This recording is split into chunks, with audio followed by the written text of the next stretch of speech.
Dick smoothie. And welcome back. Thanks for being back. Thanks for listening. That was loaded. Loaded? What's up, Dicks? Ah!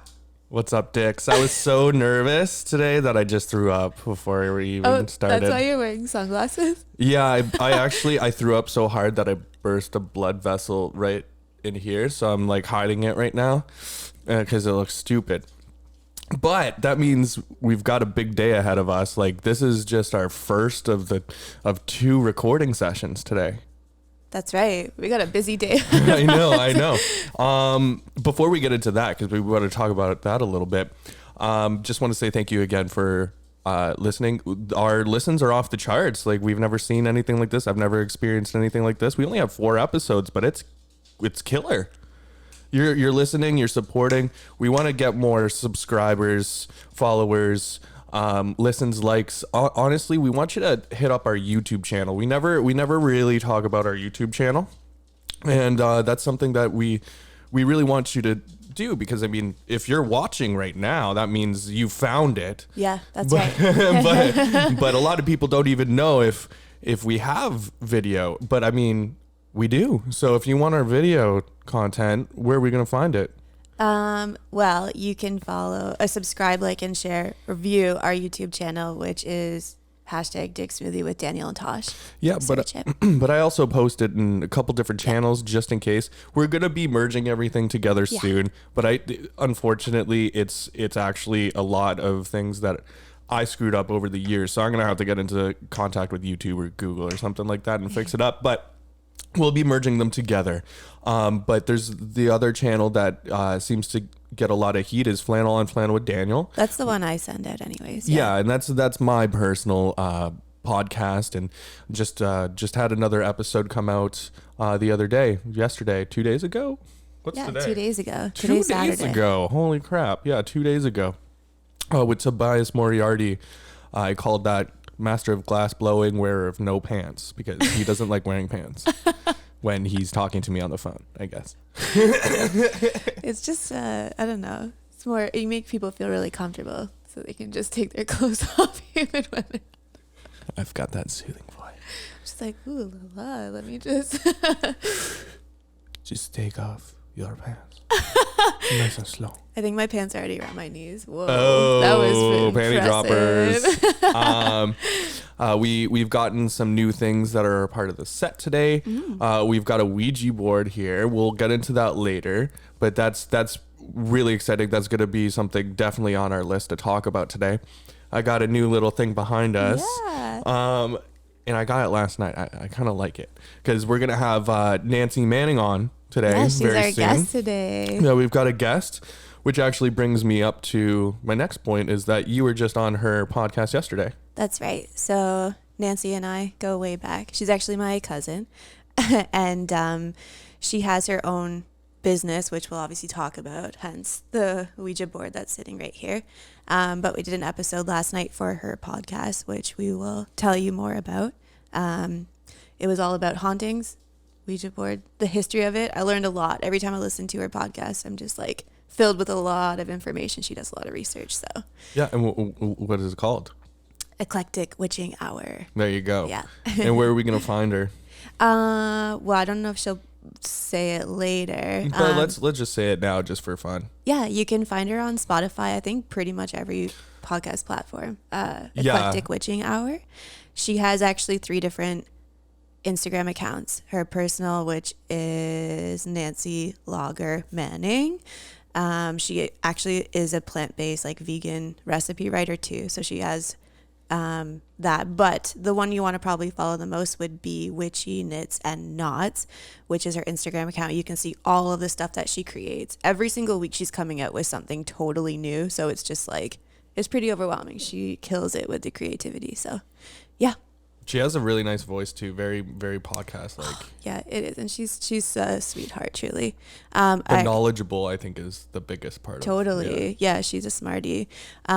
She also has a website, witchyknitsandknots.com. You can email her on there if you want a custom piece or anything that she offers. So yeah, we'll get into that later with her. But Yeah. So before we get on with the show, there's just one more thing that I want to talk about is that later today we're going to be recording our first episode for our newest podcast, which by the time this actual hashtag Dick Smoothie episode airs, the new episode of our new show, which we're going to be calling Starting From Scratch. It's a film review podcast, but it's by Ferds. And if no one knows what a Ferd is, it's a film nerd. A Ferd? A Ferd. Ferd. We're total Ferds. I guess you are. I've never heard that term before. Well, that's what we're going to call our audience, Ferds. Oh my God, it's so cute. Ferds. It sounds so cute. It reminds me of like a fern, like a plant and a bird. At least it's not...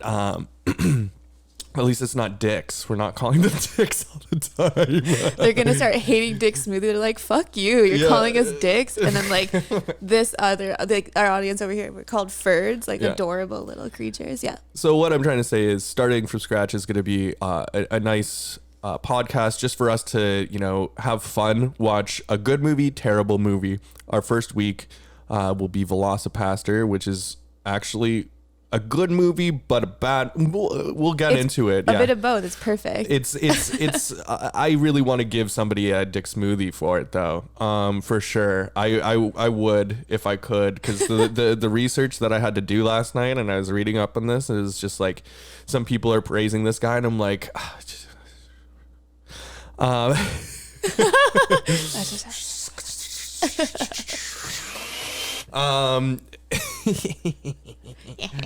I don't care. Okay. And that's what I think about most of the reviews that I read too. Oh yeah. Anyways, that new podcast will be hosted by myself, Tash, and Tobias Moriarty is how he likes to be called, I guess. But I call him Toby or Kunta Kinte. Long story on that. But anyways, let's get into... Wait, did we get everything? Oh, no, we didn't. If you want to follow us, go to @Dick Smoothies. I've spelt it out on the board for you. Yeah. But Dick Smoothies is plural. That's right. We've got Tosh at catharsis.on.canvas and myself at flannel on flannel with underscores in between the words. That's right. Yeah. We'd like you to email us for any kind of collaboration, conversation, business inquiries. That's what we're using for our sponsorship stuff, which is actually another good point. We're going to be affiliated with Nickelbrook. Yeah. Did you forget about that? I was. Tosh was trying to type out the email while I was pacing back and forth. He was just like, and this is like the history and the story. And I'm like, give it to me. Yeah. I'm like, I can't keep up with like what you're saying, but it was really good. So I do want to give a shout out to Jen at Nickelbrook for hooking us up. We will not be drinking Nickelbrook today because this is quite new and still in the works. So we're also not close to Burlington right now. Yeah, we're in lockdown and we can't the main place to get beer and Nickelbrook's home location is in Burlington on Drury Lane, right next to the big green bridge. If you don't know, if you know where that is. No, seriously, she emailed back and she's like, oh, we know that green bridge very well. And I was like, yeah, it's right there. Yeah. You're like, I know all about it. So anyways, flannel on flannel with Tosh at gmail.com and flannel on flannel with Daniel at gmail.com, even though they both say Tosh. I just secretly wanted all the emails, so I'm just like, here's Dan's email. Great job. Okay, so we're gonna be getting Nancy on the phone here, but let's start. Dick Smoothie. Let me do that again. We're not going to Nancy yet. We're gonna go to our next segment. Forgot about this lovely display here at the front of the table. Dick Smoothie. Okay, our lovely display of... Actually, we kind of wanted to go for a little spin down healthy lane. That's right. And let's just say Daniel Stanfield here is not as healthy as he should be. but doesn't like milk. Doesn't even That's really right. like water that much. Yep. But what we're trying to do is at least help me get into a better kind of working state. Yeah, we're all about that dairy-free, plant-based milk. Yeah, the plant-based is huge because we also, well, we're not trying to be vegan, but it is definitely a better way to look at the world. It is unnecessary things to consume, dairy, milk, really, truly. So why not? It's a small thing to change. Like, and you know milk, what? shit your brains out. That's right. And like, this is maybe, I don't know, 10% of what's on the market. 5 different beverages here. So we're going to test Dan's taste buds, right? Yeah. We're going to test my taste buds. And hopefully, you know how they say like drinking milk makes you strong, gives you strong bones and calcium and blah, blah, blah. Yeah. Is this going to give me a, like, I think it's going to make you even stronger than regular dairy. And then maybe you can try to beat me in darts. Oh, shit. Yeah, I forgot to talk about that too. Accidentally. But we'll talk about that. Yeah. We'll talk about that too. But we want to test my taste buds first. And I think you should just pull your face away from the mic so that people can see your mustache. Oh, because yeah. this is called Milk Mustache segment, right, Dan? Yeah, I want a milk mustache. Yeah.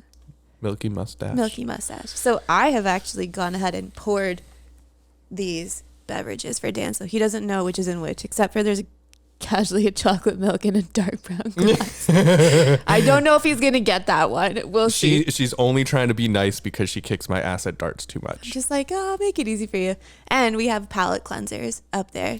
So that, luckily I've cleansed my entire palate this morning. I've prepared.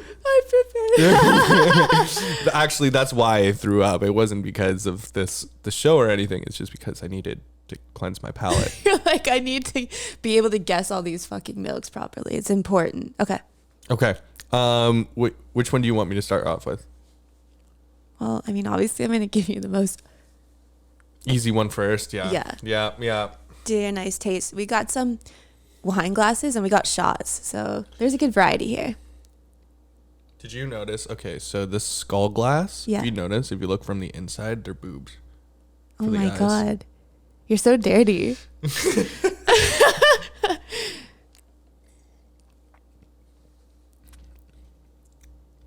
Oh, that dark chocolate is so good. Yeah. So that's soy milk, actually. So soy. And soy is really good, and it's organic soy. That's right. And that's super important because from my knowledge, at least, and if someone's listening and I'm wrong, let me know. Or just fuck you, I guess. Yeah. No, let me know if I'm wrong, but I believe that the organic is that they're not adding estrogen to the soybeans. Yeah. Because that was helping them grow or some shit. I don't know. Of course, the things that people do just to be able to grow things faster. You're a little soy boy. Okay, you got it. Now, cleanse that palate. No more dark chocolate. Probably gonna taste so gross. That's also gluten-free vegan bread right there. It's really good actually with this. Really good. It's actually really cleansing my palate too. I'm gonna have you do this one next. All right. Looking at it, it's not white. It's kind of like an off-white. That's true. It's not just because of the lighting in here and my sunglasses. You're like, this milk is orange. You're like, no. That's a sunglasses tint. I can't really smell anything though. Perfect. Okay. I don't have COVID, I don't think. I hope not. I just got violently sick and now I can't smell anything, but I don't think I got COVID. Okay, here we go.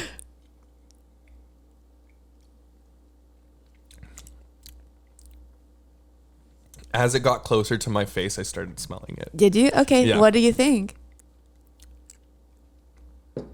I like it. It's Okay. very, very good. What kind of flavors are you getting? I'm actually getting it's definitely almond. It's got to be almond. And I think it's because it's not the unsweetened one for sure. I'm gonna say vanilla almond. Vanilla almond. Did we even get that? We sure did. We sure did. But I'm actually gonna tell you that you're wrong. Fuck off. That's organic vanilla soy. You're a soy boy. 2 soys in a row. I still get that almondy taste though. No? Okay. Cleanse that palate, Are you boys. sure? I'm so sure. I wrote it down too. I don't believe you. Oh, here we go. I don't fucking believe you. This one should be pretty easy for you. This should be easy for you. What I'm trying to say is I was the one that bought them with you. Like oh, actually, before we go any further, we didn't buy them. That's true. We got them for free. And what I want to do is give a shout out to my Auntie Ann who works at Dannon. Hey. Yep. Thanks, So Auntie the greatest Ann. thing is all of this was free for us.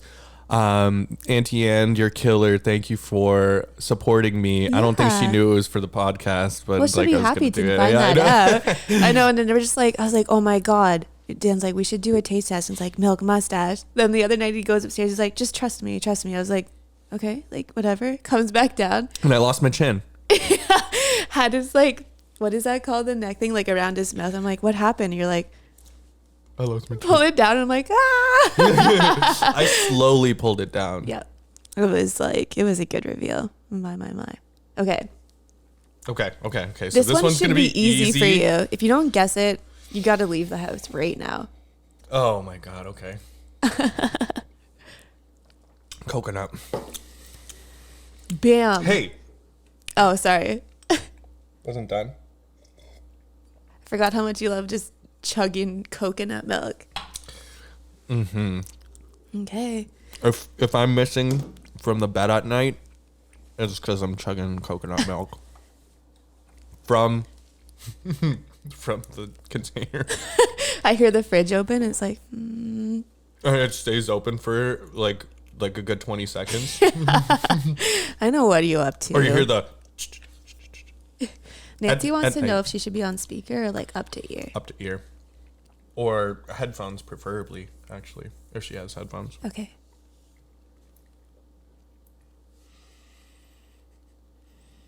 I can't smell this one either. My nose is like knee deep in it. It's like my balls are touching knees. I cannot wait to talk about that later. I cannot wait. It's weird that I couldn't smell it, but the flavor is totally there. I don't think I've ever tried something like this before. No? Okay. What do you think? I think it's great. Okay. What flavor? Should probably know which it is, I would say. It tastes like vanilla, Yeah. and I think it's the rice one. You do? It's the almond. It's the the almond, almond? silly. Have you not seen this other shot glass that looks like human breast milk? That's got to be rice milk. I just ruined it for you. That's the grossest one. Well, I isn't left that it the for last last. one? Yeah, that's why I was just so- like, let's. So I thought this was gonna be easy. You only guessed the one. Well, the chocolate milk doesn't count. I You're basically got them 0%. all wrong. I got them all wrong, and not even on purpose. And I'm like, he's like, don't watch me do it. It's like, it'll be too easy. But like, you kind of saw me doing it and you still didn't. Dick smoothie. Okay. Oh.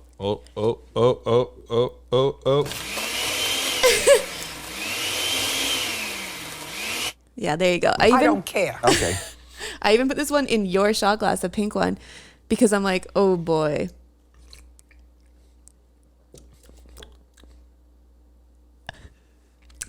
I thought it was gonna taste better than this. That's what I'm saying. I'm so glad I didn't give that to you before any of the other ones.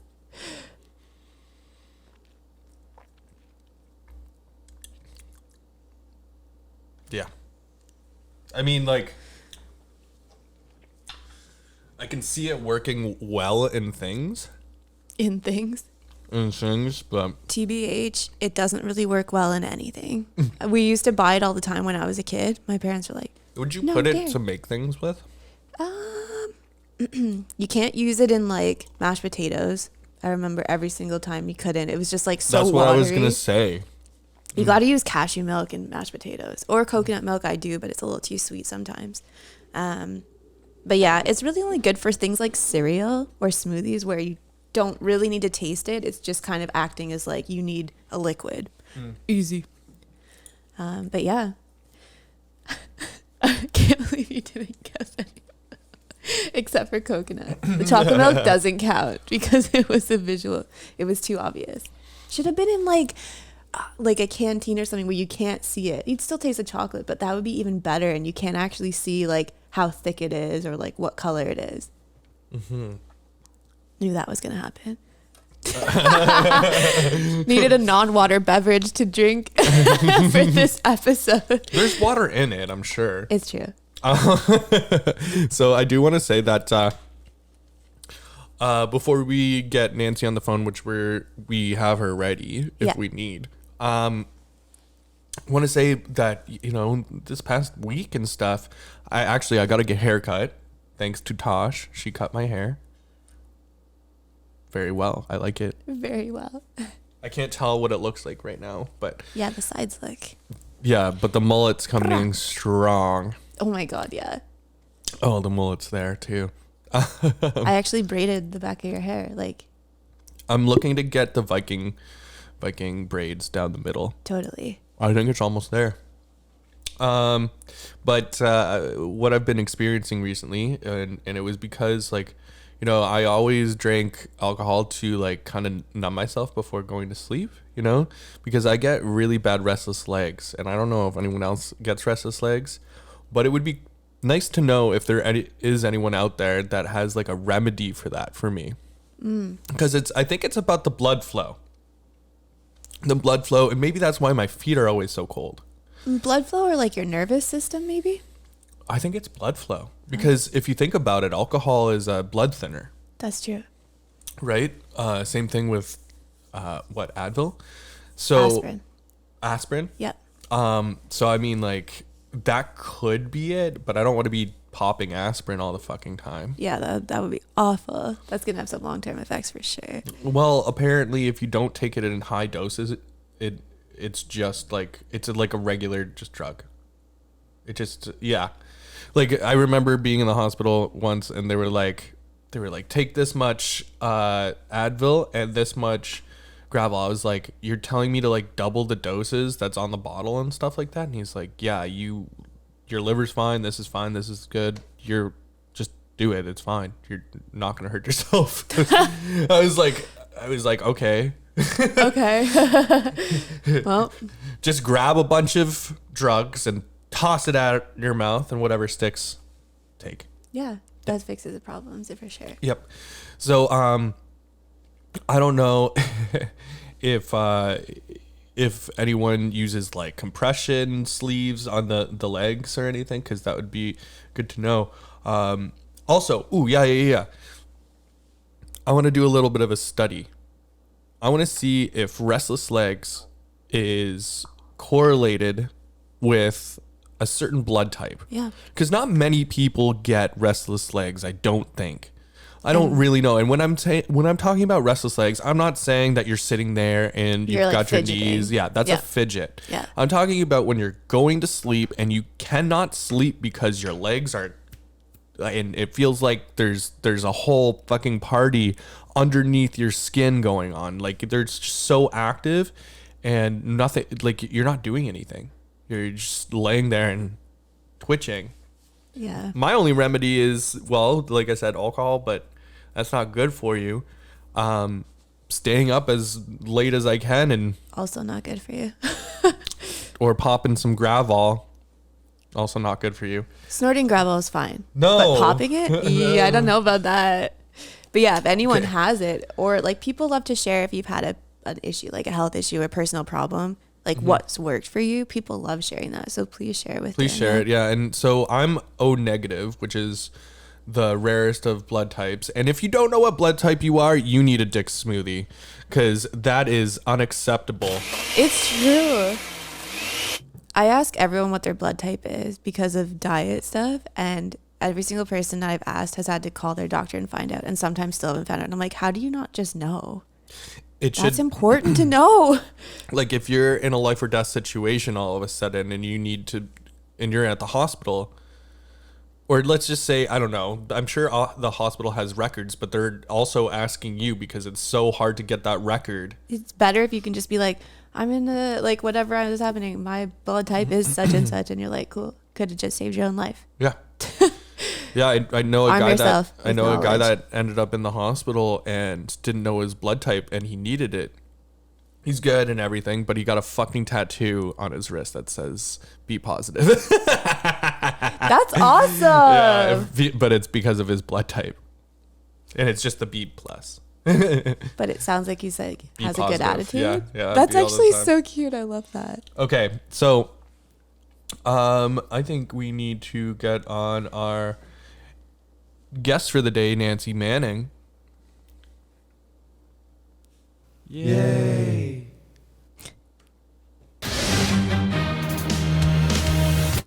I have too much fun with those.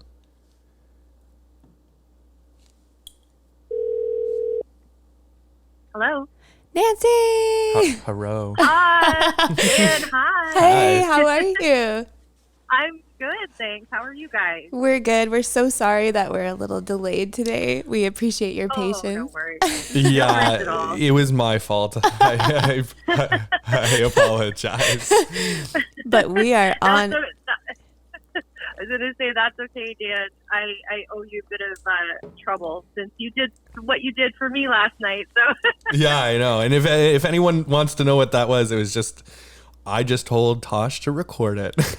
Because of many bad experiences. I've had way too many bad experiences. Even the other day, I hit record on something and I realized that I didn't even use any audio volume. So it was like me talking to myself and nothing was recorded. oh shoot!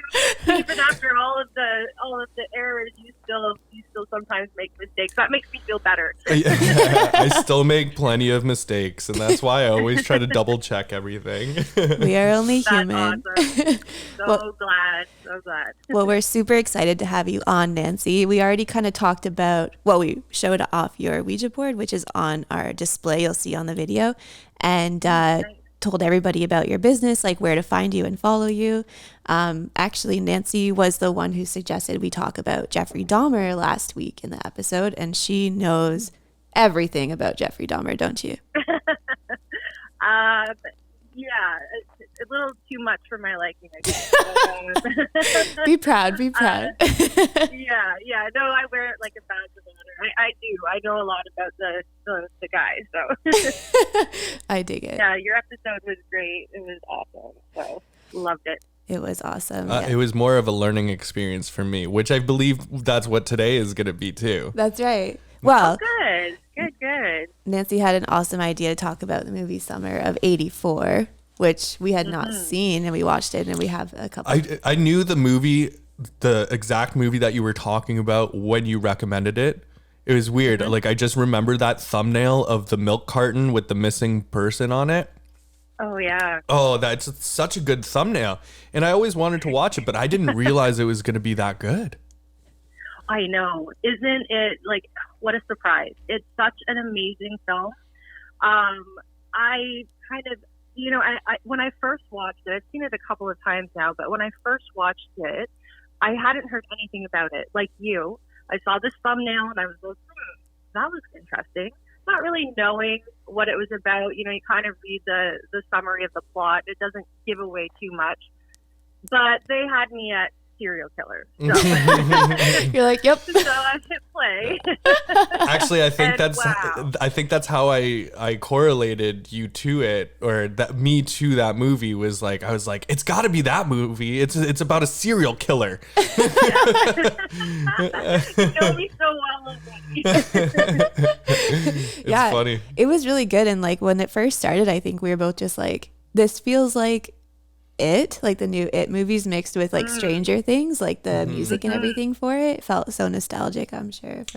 Well, it wasn't as picture perfect because of the Stranger Things feel to it too, right? They weren't using like the highest end cameras and blah blah blah blah blah.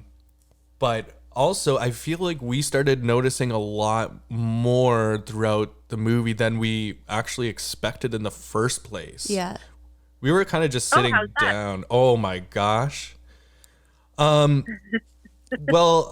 I'm going to let Tosh start off with that one. Oh, like the things that we noticed? Oh my God. Okay, Nancy. You know the one friend in the group, I think his name was Curtis. He had glasses and like the blonde hair. Oh, Faraday, as they call him by his last name? Yeah. The little nerdy kid? Yeah. Did you not think when you first saw him in the shot that he looked like Jeffrey Dahmer? Oh my goodness. I can't believe you just said that. I'm going to send you the screenshot I took because I was like, wait. I was like, holy shit. I'm like, he looks exactly like him. Oh my gosh, that is so funny. I know when I have to admit, I watched it again this morning, so this will be my third time watching it, but I wanted to make sure it was fresh in my head. Yeah. And when I was watching it this time, I was looking at this kid, and I was going, who the hell does he remind me of? And I was like, oh, that's you. Sorry. I don't have that on silent. Oh, my gosh. There's the photo. Oh, that is so hilarious. That is totally a mini Dahmer. I was like, this is perfect. I was like, oh, I love it. I love it. But that is it. But not only that, then we started, like, Tosh and I started getting into, like, heated debates on who the other kids were kind of related to, because we thought there was no way this was an accident. Yeah, like, they look so, like, especially that kid. And Dan was just like, who did you think the, what was his name? The pretty boy, like the badass. Do you know who Luca Magnotta is? Oh, Eat. Yes. Yeah. He plays Eat. Yeah. I think Luca Magnotta would be closest resembled to the pretty boy / badass of the group. Oh my goodness. I need to see a picture. I'm going to look him up. He has like blonde hair, obviously, but like it's definitely the pretty boy feel. Okay. Because I started watching that documentary about what is it called? Something about cats. Don't fuck with cats. Perfect. That's it. I couldn't. I just stopped. I could not watch it. You know what? Yeah. For me, you can fuck with people all you want, and I'll watch all damn day. But don't fuck with animals. 100%. But yes. it's crazy because he starts off with the animals, and then he starts moving to gay men. Right. Because he brings them home, and then he films killing them, and then he puts it on YouTube. So I know he's an. Do you know that Luca has an indirect correlation with Carla Homolka's sister, not the one obviously that died, but her older sister. I can't remember exactly what it is, but she had no connection to him. He was the one making like connections with her, and somehow he ended up having to testify in court. And I don't know why, I can't remember, but I just thought it was very strange that they had this like link between them. He probably wanted an in of some sort into that family, right? Oh my God, that's crazy. Because he was saying how cool these people were, essentially. Right. You know, like that's the thing about a lot of serial killers, the ones that are not I want to say the ones that don't really have it innate.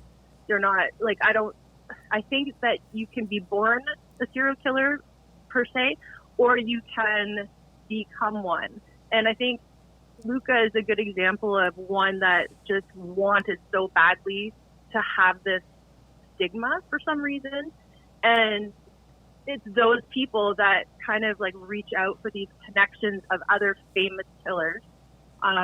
You know, do their research on them, and just like, obviously he has wires in his head loose. I'm not saying, you know, he doesn't, but it's kind of like a self-made serial killer, if you know what I mean. Yes. That is so true. It sounds like he was kind of like a fanboy almost, like idealizing. Right? Yeah, totally. And Holy I've shit. just pulled up the pictures of him because of your comparison dance to Eats on Summer of '84, and yeah, I totally see the resemblance. Yeah. Wild. Yeah, like the necklace and everything. It's just like, and then, you know, Luca was very, he was very like fashionably out there. You know, He didn't like, fit the rest of the group. He didn't. stood out. Yeah, and that's also what we were saying about Summer of '84. In what world do those kids actually become friends? Yeah, they're all so Right. different. They're from all one so another. different. They are. It doesn't make sense that it's like almost like they're the serial killers, right? Themselves. Right. They created a that's- serial killer almost, right? So we got to ask Yeah. you, Nancy, especially because you watched it again this morning. The Mm-hmm. the guy who actually is the killer. Did you think like the first time you watched it, we were just like, it's definitely not him. He's a red herring. Like he's just trying the whole entire film until the end. We're like, no, it's not him. No, it's definitely really not him. Good. I was going to ask you that question, how you guys felt about him being targeted as the serial killer. And I want to think back to the first time, and I'm going to say it's hard. You know, it's harder once you've seen it a few times, but Yeah. I'm pretty sure that I felt the same way as you. Although, and you probably had this too, guys, although in the back of my brain, it was like, okay, but it could be. Oh, yeah, look at these things do add up. But no, they're not. It's too obvious. Yeah, it's too Right? obvious. I'm like, Yeah. it's got to be this blonde girl now too. She just showed up out of Yeah. nowhere. Like, I'm like, it's the Everyone's blonde a girl now. suspect. Oh shit, maybe she's Carla Homolka. I'm just kidding. Yeah. And then Kinda resembles her. That's right. okay, now I was obviously wrong about this, I think, but I was trying to the big kid who was obviously like 10 years older than them. Oh, he is. I looked it up today. I couldn't believe it. He's 28 years old. In that movie? Yes. Well, it was filmed in 2018. He's 28 today, so So- I guess he would have been around 25. 25, Yeah. 26. Wow, Wow. that's so funny. I was like, this is ridiculous. Like he's not a kid. Anyways, I was like, he looked like he was casted almost like if we're going to relate them to serial killers and stuff, but Ed Kemper. Oh, because he's just a Ed giant. Kemper. Yeah, a giant who also has a ridiculously amazing mustache. Yeah, it's almost like a. I'm going to look him up. Let me look this up. I have to see this. You guys are too funny. This is... So see, we were like, we wonder if anyone has I ever looked thought of at this him. before. So and then we did some more research on actually Tosh did, and what were your findings, Tosh? What? That your theory on all of these things was never talked about before. This is the first time we're talking about it. The first time it's been talked about for Summer of '84. Any of the reviews, any of the discussions online are only about how this film was related to Stranger Things. And I'm like, Yeah. there are greater things in this film Than that. than oh cool Oh, it's like kind of yeah, like 100%. another TV show. Who the fuck cares? Like, is that the only reason why you like it?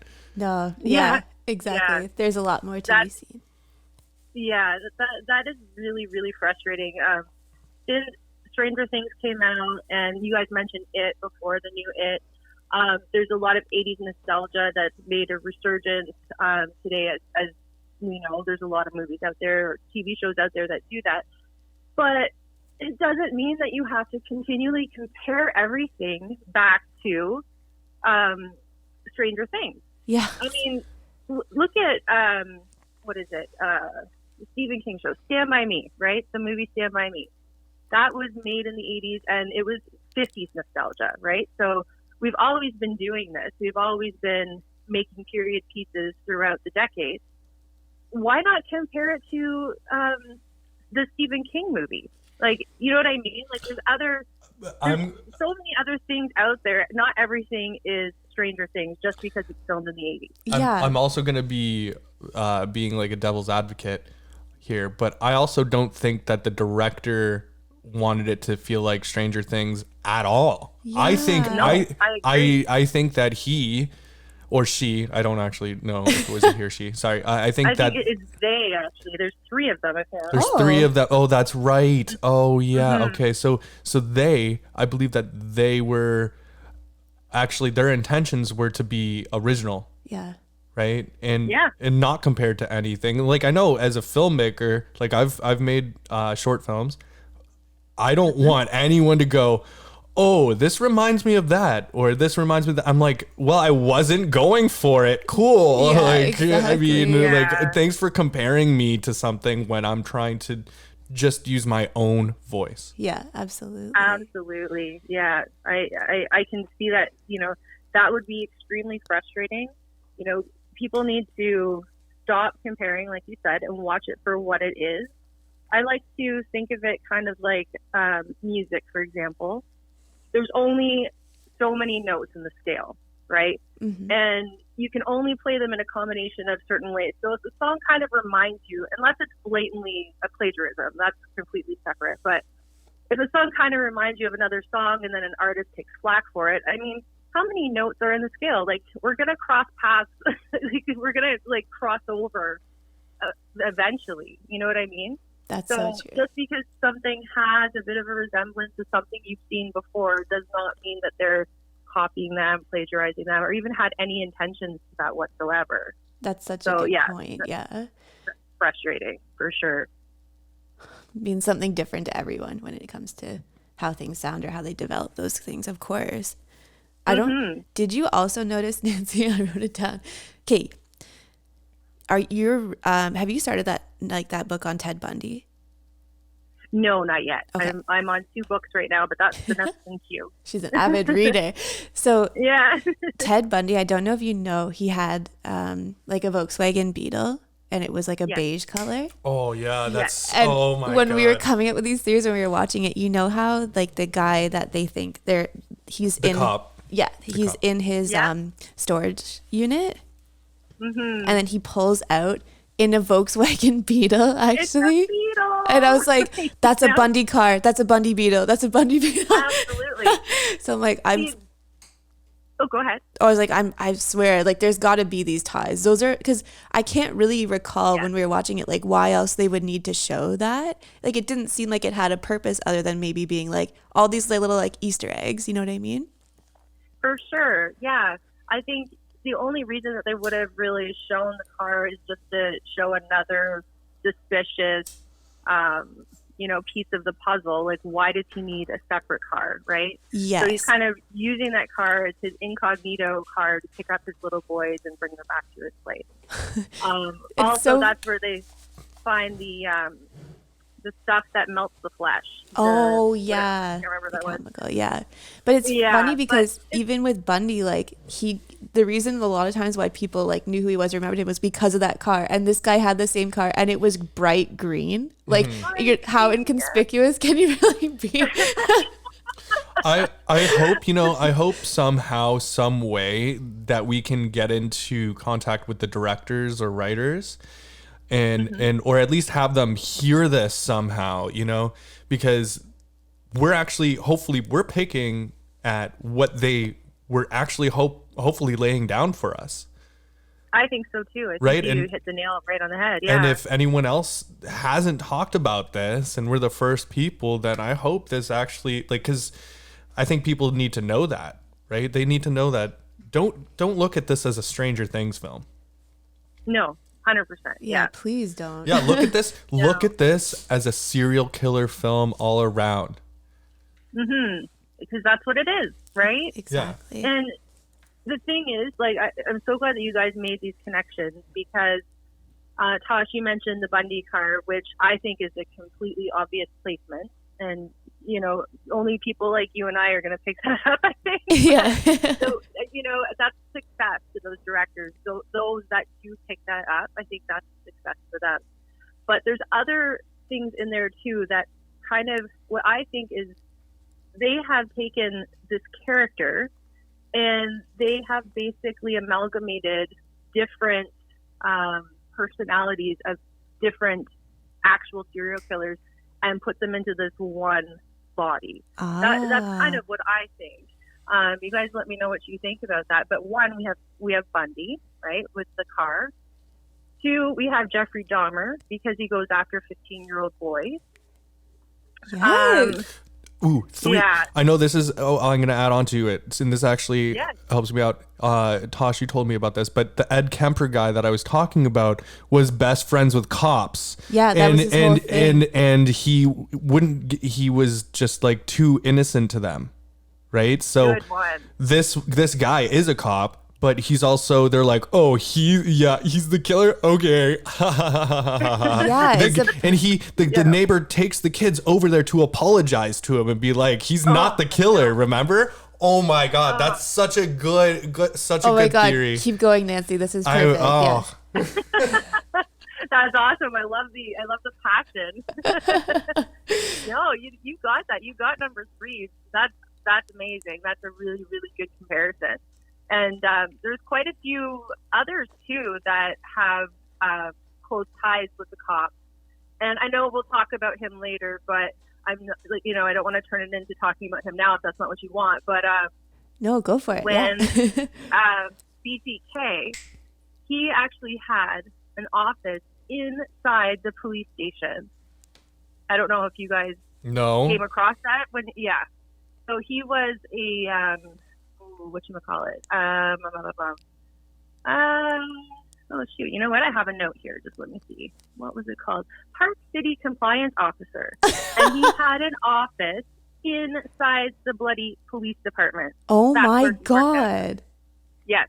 So you want to talk about close ties with cops? There's one there too. Holy shit! That's perfect. So he was literally just watching every single move, just like the cop in this movie. Exactly. Yeah. Yeah. It's too perfect. It's too perfect. And you know what? I think that's actually a good segue into BTK. I think that's actually a good time actually to jump into it as well. Yay, BTK. I can't believe how much like Nancy went all out in her research and watched some stuff because I'm like, all I know about BTK is that he's like the most hated serial killer because he's such he's so gross and like full of himself and he's like a little child. First of all, his middle name is Lynn.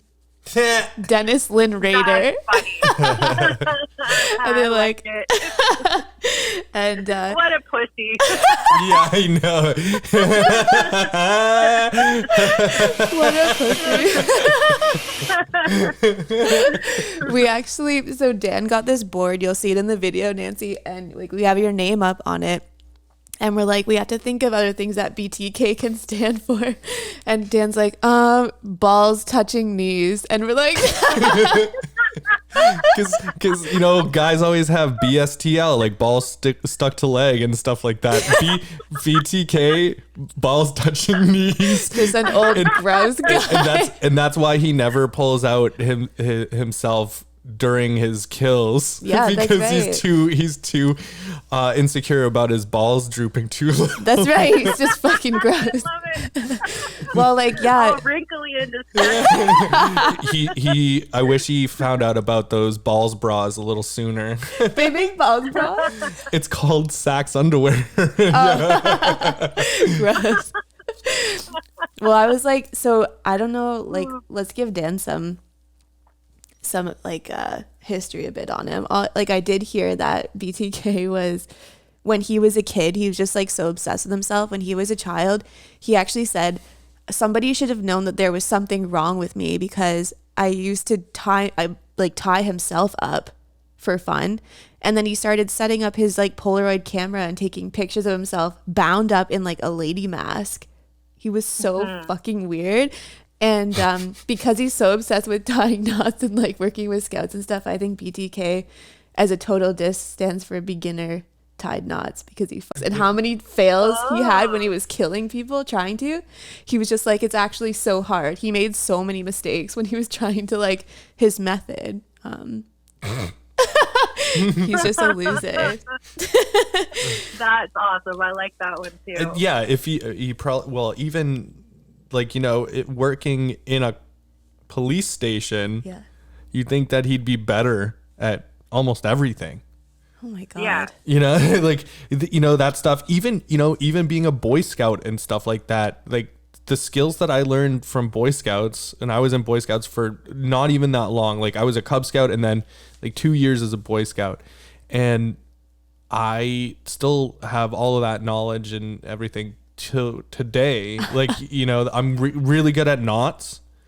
I make beautiful bracelets, by the way, if you want one. Okay. But I'm great with knots. Survival skills for the most part. I know that I'd still be able to survive out in the wilderness, but that would, you know, that would help with intelligence and cognitive skills and all of that stuff. And the fact that he still fucks up so much. Yeah. You know what it is? And like, I can't wait for Nancy to share with you. His middle name is Lynn. Yeah, that's it. I think he was doomed from birth. That's right. He was set up. But it's like, he was literally such a, he actually was what we were talking about, that what Luca guy or whatever. Mm-hmm. He like BTK is like the epitome of a fanboy. I think he idolized Zodiac, right? And he was just like, 100%. I'm smart. Like I want to be this way. I want to be like, I can do this. I can do that. And he thought he was so much better than everybody else, and he wanted recognition. So like, I know Nancy's got some really good stuff to share, but I know like when it came to him not getting what he deserved, and we'll read one of his like letters to the newspaper. He literally throws like a temper tantrum when he doesn't get the recognition. And he went on actual like hiatuses because his killing span was over years. Mm-hmm. He started when he was like, decades. Yeah, like he started when he was 32. But like we were saying, it's like he made mistakes, and it's like he wanted to get caught. And because he was just like, nobody cares about me anymore. Like seriously, like a child. Oh yeah, I'm going to look up a picture of Dennis Lynn Rader. Ugh, he's so gross. Okay. He's so nasty. Ugh. So Nancy, please share. But I like his glasses. Yeah, but oh, do you? Jeffrey Dahmer. That's exactly what I was gonna say. I want some. But Jeffrey Dahmer wears them way better than Dennis Rader does. Oh, this guy's fucking ugly. Yeah. No, this guy's fucking ugly. I didn't say he was. Yeah. Oh yeah. Jeffrey Dahmer is actually like really good looking, I think. But look at that mustache always makes him look sad. It does. He is sad. He's a sad little pussy. He is sad. His name's Lynn. Lynn. Wait, so Nancy, why don't you share with us some of the stuff that you found like while you were watching? Sure, yeah. Please. I would love to. First off, let me say we're talking about how freaking ugly Mr. Dennis Lynn Rader is. I know when you and I were talking yesterday, we kind of like joked about, you know, his looks and stuff. And I said, I thought serial killers were supposed to be charismatic and good looking, right? Like, this is like part of the appeal. Like, nobody cares. Dennis. You're fucking gross. Seriously, like who would get in this guy's van? No, I know. But you know what he did? You know what made him like a real psychopath? Because people would debate, he's like, oh, he's a textbook sociopath, blah, blah, blah. But then they're like, he would actually like figure out who he wanted to target. And he would wait in their closet for like 6 hours, Dan, and wait until the exact right moment. So like, how terrifying is that? That it's like, he didn't have to lure people. He would go break into your house, go up into your closet, wait till you were completely asleep at like 2:17 a.m. and then he would attack you. Mm-hmm. And that makes perfect sense now because, like you said, Dan, who's going to get into his van? Yeah, no one's getting into that guy's van. Candy? Like, you don't want your fucking candy, you gross old man. That mustache just makes you look sad all the time. Yeah. Oh, yeah, totally. So, yeah, he had to, Tosh. He had to sneak into people's houses because no one's going to invite him in. But, yeah, so this guy, this is what I meant when I was speaking about Luca, too. I think he's a self-made serial killer. Like you said, Tosh, he was obsessed with the Zodiac, and there's a couple, like Son of Sam, I think, was one of them. Yeah. He mentioned in some of his correspondence to the media that he was persuaded to do the killings by Factor X. And Factor X was who the Zodiac killer claimed, and I think the Son of Sam claimed as well, was the driving force behind their murders, which was some kind of evil demon, making him do these things. But j'accuse Mr. Dennis Lynn Rader. I think he's full of shit because he's not driven by anything but his narcissism. Do you know that he used to sit in his chair that his kids were not allowed to sit in? He was never really abusive towards them unless it was directly related to this chair, apparently. So because it was his chair. It was his spot. It was his chair. His spot in the house. Chair. Yeah, exactly. So it's his throne, right? And no one else is allowed to touch it. So he would sit in his throne and he would watch the news about himself on TV because he's a complete narcissistic pig. And his children would be running around the living room, playing with their toys, and he's just sitting there in this chair and squeezing the stress ball. Just sitting there watching TV, squeezing the stress ball. So I'm watching the reenactment of this, and I'm wondering, what the heck is up with that stress ball? So they continue to flash back to these scenes on the show that I was watching about him, To Catch a Serial Killer. And it was 3 episodes long. And I believe it wasn't until the 3rd episode that they told us, the audience, the reason he sat there squeezing that stress ball all the time was because he was strengthening his strangling hand. I could just imagine that it's one of those like squeaky things with its eyes that pop out, like squeak, squeak, squeak, squeak. Oh my God. What are you doing, Dad? Strengthening my strangling hand. Squeak, squeak, squeak, squeak. Oh my God, that's so funny. That's so brutal though. Like, oh my God, he's so fucking Dan's losing it over here. Yeah, I just painted a picture. Oh my God. Only we would sit here and laugh our asses off at serial killers.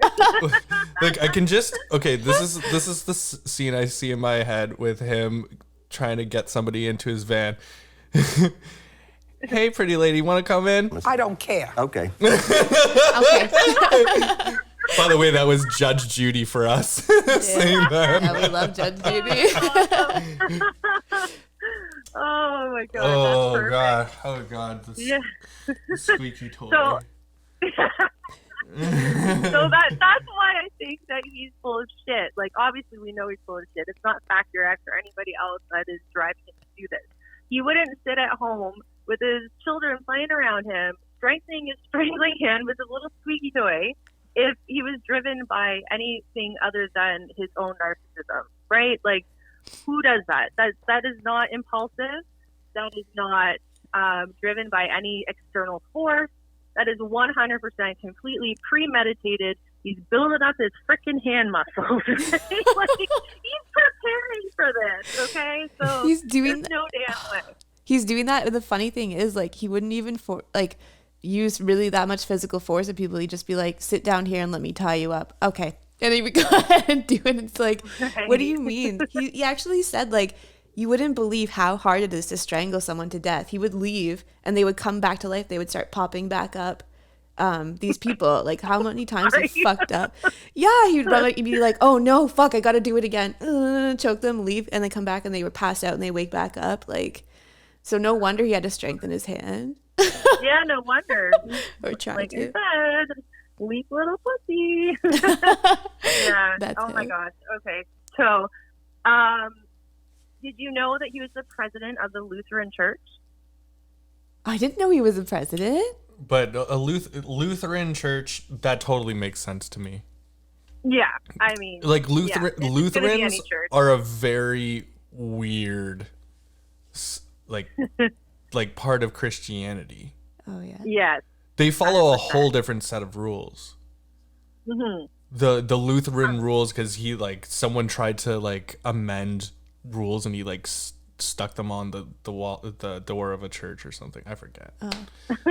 Oh, wow. But yeah, so That's he's crazy. so he was trying. I would say Lutherans are more of a cult, even like a smaller section of cult in the Christianity community. That makes sense. I know that personally because I think had to that- go to a Lutheran church when I was a kid Oh dear. for a bit. Oh, Yeah. you're an expert. Okay, Yeah. that makes sense. So he I was- personally believe that all organized religion is a cult, but anyways. that's Oh no, another topic. I'm agreeing with you. I'm just Yes. saying that this Lutheran section of the Christian community is even more of a cult. I believe it. They're Yeah. like more of a just like a secret organization. Oh dear. Wow. So he was the president of that? Jesus Christ. It makes sense Yeah. to me. Yeah, It totally well, makes yeah, sense you to me would now. know. All I thought was like, and I've heard, I don't know much about the Lutherans, definitely not as much as you do, Dan, but just the fact that he was a president of any church. I don't want to say I'm surprised. I mean, it doesn't matter if you're a devout Christian or not. Anyone can be fucked in the head. But it's just, it's just one of those other, what am I trying to say? The word I'm trying to say. One of those other aspects about him that is kind of like being connected with the police department. He's the president of a Lutheran church.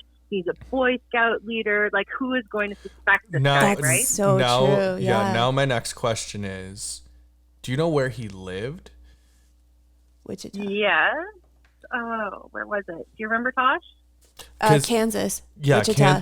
Kansas. Yes, but Wichita, now that's it. my question is, since he's the president of the Lutheran Church, I would assume because they have a house there on the grounds of the church for usually like either the pastor or like the president. Oh, okay.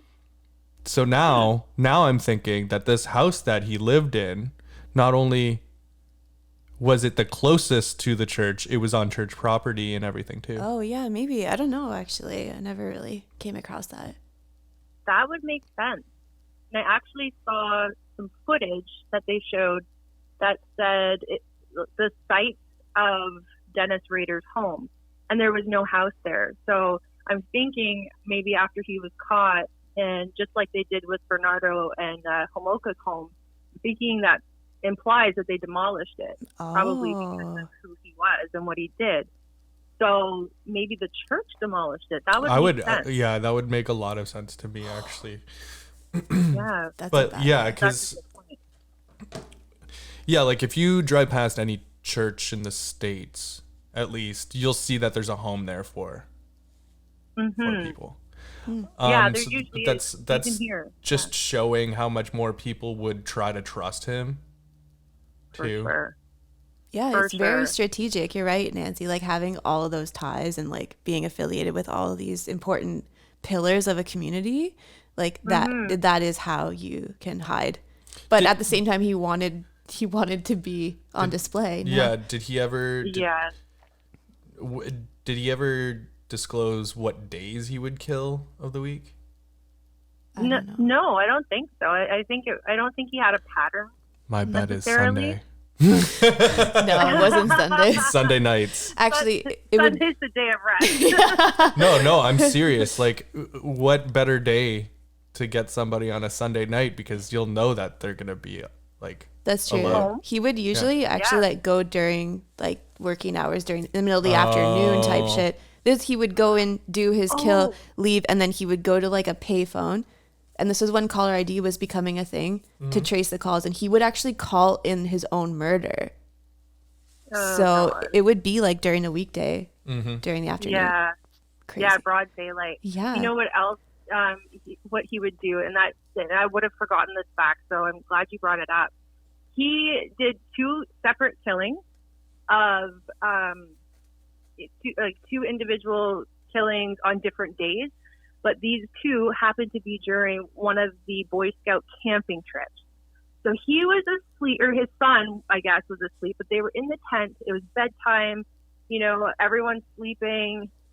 And this fucking guy gets up, leaves the tent, and he goes and he kills someone, comes back, crawls into his sleeping bag next to his son, and goes to sleep. That happened on 2 separate occasions. Yeah, no shit. That's so disgusting. Those ones were at night. Those ones were at night. He would also leave the tent on these camping trips and go take those tied up Polaroids of himself, like you were talking about, Tosh. And he would do the like this whole scenario in the woods of like these dead bodies tied up, but it was him. And he would have himself like wrapped up in plastic and bound and gagged and wearing that female mask and wearing female clothes.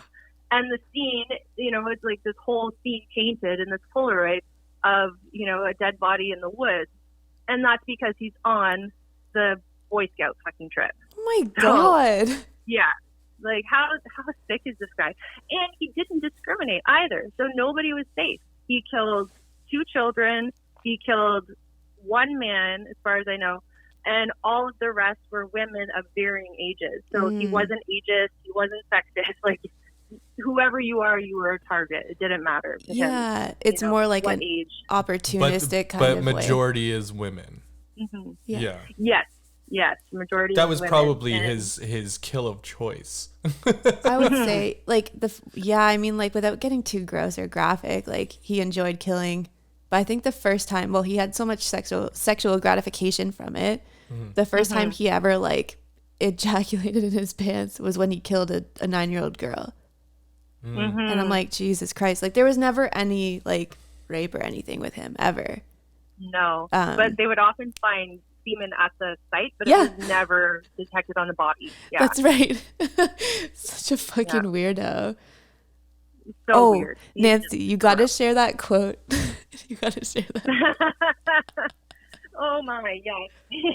Okay.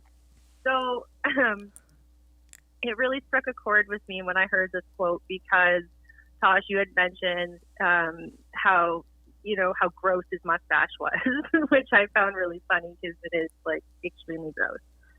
And the way you said it was, we talk about him and his gross mustache or however you mentioned it. Mm-hmm. So I'm watching this show, and they're interviewing one of the victims' sons. So it was the 10th victim, Dolores Davis, that the son of Dolores was being interviewed. And he just looks like this kind of, somewhat proper, like this, just going to paint a picture. He's older. He's an older gentleman, balding hair, seems like a nice, smart guy. He's eloquent with words and whatnot. And so he's talking about BTK, and he goes, "You always imagine the face of the devil.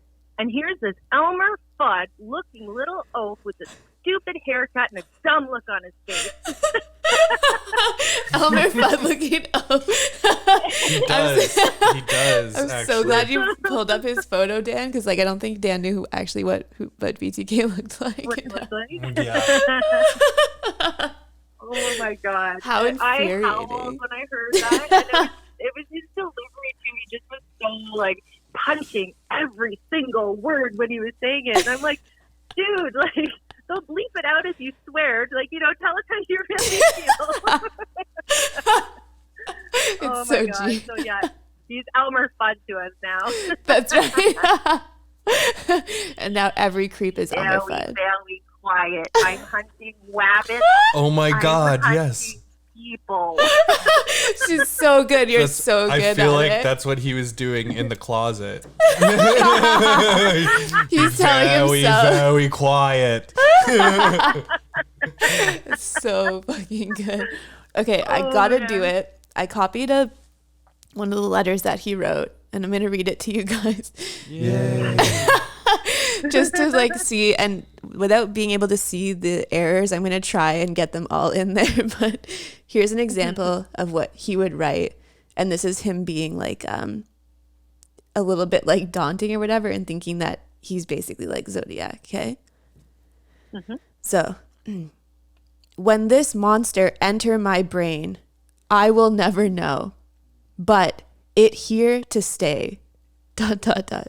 Society can be thankful that there are ways for people like me to relieve myself at time daydreams of some victim being torture and being mine.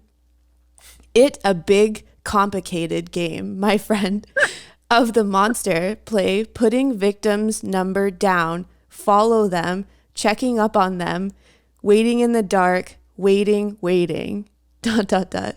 Maybe you can stop him. I can't. He has already chosen his next victim. At least the important part came through. Okay. I mean, I guess.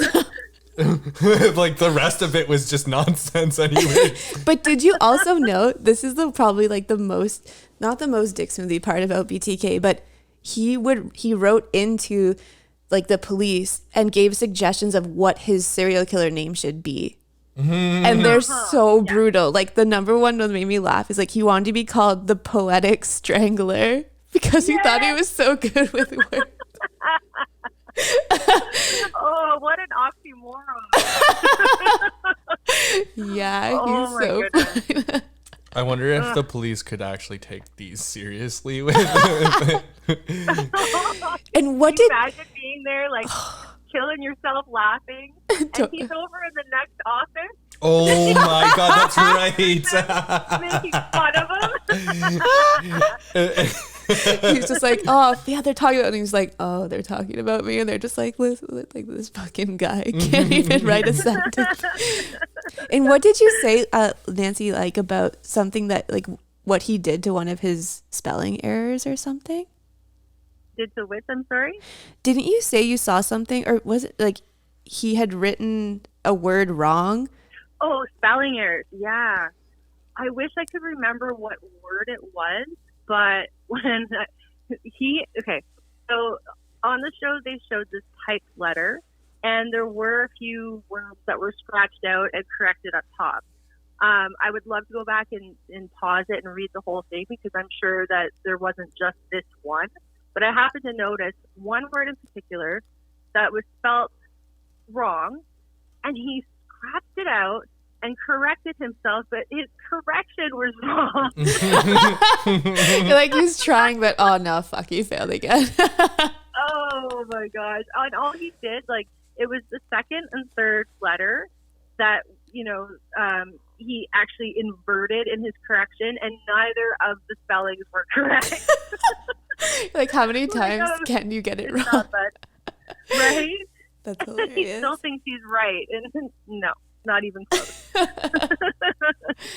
Well, that is BTK. Yes, a big giant loser. With balls touching knees. That's right. And beginner tying knots. Yeah, was it? beginner tied knots or badly tied knots. Badly tied knots I like better, yeah. I like Dis. that one. That's his dick Good smoothie. one. Oh, Nancy, we wanted to tell you. So we have your board here. Obviously, we were talking about it. And I told Dan that you're making like the planchette keychains now, like the resin ones. Mm-hmm. And we're going to order them from you because we want some. Yay, that's awesome. I want mine to be pink. Yeah, Dan's going to be pink. Mine's going to be that, like, basically the same color that you did the board, like a kind of tealy, seafoamy green. I'm like, that's what we want. That's what we're going to order from you. That's awesome. Well, like, I mean, you all can see it. We want to give you a chance to sort of talk about what you do before we close things off. And like the process of, obviously, of how you made it. Like I told you that I wanted this custom board. It's beautiful, as you can see. I hope that anyone who's just listening to the audio will actually go check out the video to be able to see it. But Nancy, why don't you tell us a little bit what? Oh, yeah. I was just going to say, like, when you watch the video, you'll see how much it pops. Like, it's like, it's not glitter inside of it. There's just these, like, really nice speckled parts. Yeah, Nancy, tell us about it. Like, and the it's really popping. Yeah. Nice. I can't wait to see it, how you guys have it all set up. I love that. I love that you love it. That's what is the best part for me about doing these boards. And Tash, your board was actually my first custom board, so that was really special for me. And since then, it's really blown up. Like right now, I have a lineup of, let me see, I think, well, it was 8 this morning. I got another one today. So 9. I have a lineup of 9 boards that I'm going to be custom making for people. What? Oh my God. Yeah. Now, they are the mini ones. I just launched my mini Ouija boards. That's but they awesome. are super cute. Oh yeah. And yeah. And I have, I have the pleasure of my room that I use as my witch's lair, as my, creative space. I don't get to pour my resin in here because I don't want to get anything ruined. That's fair. But I do get to display it all until they get shipped off to their new homes. So it's always a bittersweet goodbye for me because I do pour all of my passion and everything into what I make for people. Of course. And the best part about it, is people's reactions. So I've told that to a couple of people the last couple of days that have placed orders. You can just hear their excitement through their messages. And they'll say, I'm so excited. I can't wait. Like you, Tash, like you just were just like gushing. You're so excited. And that made me excited. Of course. And that is literally the best part of doing what I do. So, man. I just wanted to put that out there. Absolutely. But, so the process, so you're just basically wondering what the steps are. Is that what it is? Yeah. Like how you put it together. Okay. So when you came to me, you told me basically what colors you wanted. And other than that, you basically gave me free creativity, right? Yeah. So I knew I wanted to do something super special for you. And I wanted to make it a little glitzy, a little glamorous. So what I decided to do for you was put flowers in it, gold flakes, and there is a bit of a sort of a sparkle that is within the resin. So what happens first is with a board such as this, you have to do 3 different pours. I use a 2-part epoxy resin. So basically it's a 50-50 ratio, and I have to use the part A and part B, and part B is the hardener. You mix it all up, make sure your ratio is perfect. There's a lot of mixing involved. You have to make sure it's perfectly mixed. Resin is very temperamental, and it can actually catch fire because it does heat up because of the chemical reactions together. Oh, jeez. So I've never had that happen before yet, and knock on wood, hopefully never. But it is definitely kind of a risky hobby or whatever, if you will, if you don't know what you're doing. So if you're going to try this at home, make sure you research it, make sure you know exactly what you're doing. So mix it up perfectly. And then what I did is I poured a clear layer of resin into my large Ouija board mold. And then I placed the flowers. I had predetermined where I was going to put everything. I had it all kind of planned out what I wanted it to look like. Mm-hmm. So, and then the gold flakes I put in that layer as well. And then you have to let that sit for 24 hours. So the next day, I mixed up I believe it was 3 different colors for you. And you mix them up separately, and you pour each color individually and, artistically how you want it to kind of fill the board out. After each process, though, you do have to use either a kitchen torch or a heat gun. I personally use a heat gun. I have a heat torch on order because some projects you really, the heat will get the bubbles out. Some projects really require more intensity, and I'm going to have to be very careful that I don't set my kitchen on fire when I do this. That's fair. Yet too, so I'm basically going to be playing with fire for real. So yeah, you have to keep the resin to pop all the bubbles. So yeah, and then after that layer is dried for 24 hours, you do any sanding that's necessary. Sometimes you do a perfect pour, and that's always best. You don't have to do the sanding. That part is very arduous and also very dangerous. You have to make sure you're wearing your proper PPE, a respirator, all the goggles, everything, because the resin dust can settle in your lungs And over time, it can do quite a bit of damage.